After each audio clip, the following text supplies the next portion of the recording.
এই জন্য মুমিনের উদ্দেশ্য হওয়া চাই আখিরাত।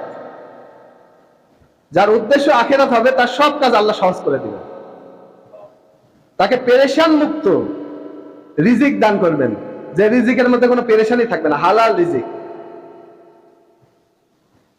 এবং তার অন্তরকে আল্লাহ ধনী বানায় দিবেন, ধনী, অল্পে তুষ্টি। অন্তরে আল্লাহ তাআলা এক প্রশান্তি দান করবেন,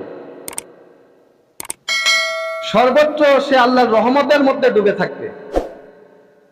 তার ঘর সংসারের মধ্যে দেখবে শান্তি আর বরকত বুঝতে পারবে। অল্প কামাই রুজিতে আল্লাহ তাআলা অনেক বরকত দান করবে। আর যে দুনিয়াকেই উদ্দেশ্য বানাবে, শত শত পেরেশানি দ্বারা আল্লাহ তার অন্তরকে ভর্তি করে দিবে, তার অভাব দূর হবে না, তার অন্তরকে আল্লাহ তাআলা ফকির বানায় দিবেন।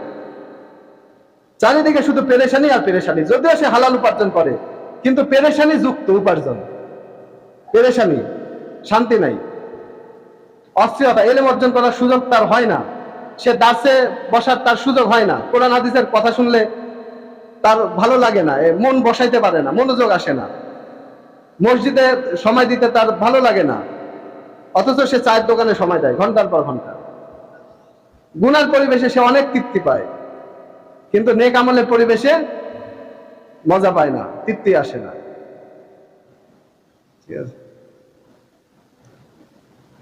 তো যে উদ্দেশ্য বানাবে দুনিয়া, তো তার রিজিকে যতটুকু আছে এর চেয়ে তো বেশি সে পাবে না, কিন্তু বালা মুসিবত বিপদ আর গজব আল্লাহর, এগুলো তার উপরে আপতিত হবে। আল্লাহ সুবহানাহু ওয়া তাআলা আমাদেরকে আখিরাতমুখী জীবনযাপন করার তৌফিক দান করেন। আমাদের জীবনটা যেন আল্লাহর পছন্দনীয় হয়, আমাদের আমলগুলা যেন এমন আমলই আমরা করি, এমন উপকারী ইলমের ভিত্তিতে আমরা আমলগুলা করি যে আমলগুলাকে আল্লাহ তাআলা পছন্দ করেন। আমাদের করা সমস্ত আমল যদি আল্লাহর পছন্দনীয় হয়, তাহলে আমরা নাজাত পাবো না ইনশাআল্লাহ? আল্লাহ আমাদেরকে জান্নাত দিবেন না? ইনশাআল্লাহ দিবেন। কিন্তু আমলগুলার মধ্যে যদি ভেজাল ঢুকে যায় তাহলে কিন্তু মুশকিল। কি বলেন? আমল করলাম কিন্তু ভেজাল ঢুকে গেল, যেমন কোরবানি করলাম, হ্যাঁ, এখন কোরবানির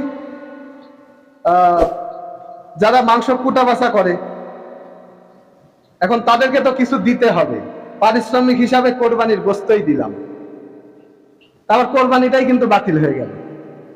একজন জবাই করে, এখন পারিশ্রমিক হিসাবে তাকে গোশত দিলাম, তাহলে কিন্তু এটা কি জায়েজ হলো? এটা কিন্তু না জায়েজ।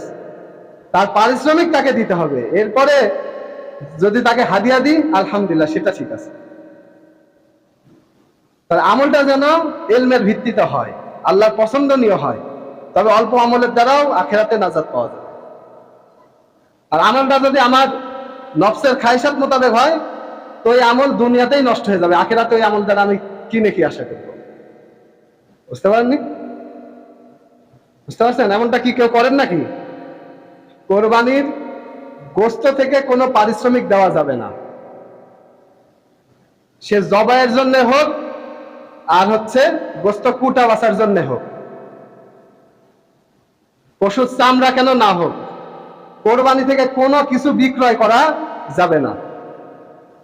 ঠিক আছে, তাকে তার পারিশ্রমিক তাকে দিতে হবে। দেওয়ার পরে এখন হাদিয়া হিসাবে যদি আপনি কিছু দেন, সেটাও আপনি দিতে পারবেন, কারণ হাদিয়া দেওয়া নেওয়া দুইটাই সুন্নাহ। কিন্তু পারিশ্রমিক হিসাবে কোরবানির পশু থেকে কোনো কিছু এক টুকরা গোশত দেওয়া যায় না, আপনার কোরবানি বাতিল হয়ে যাবে।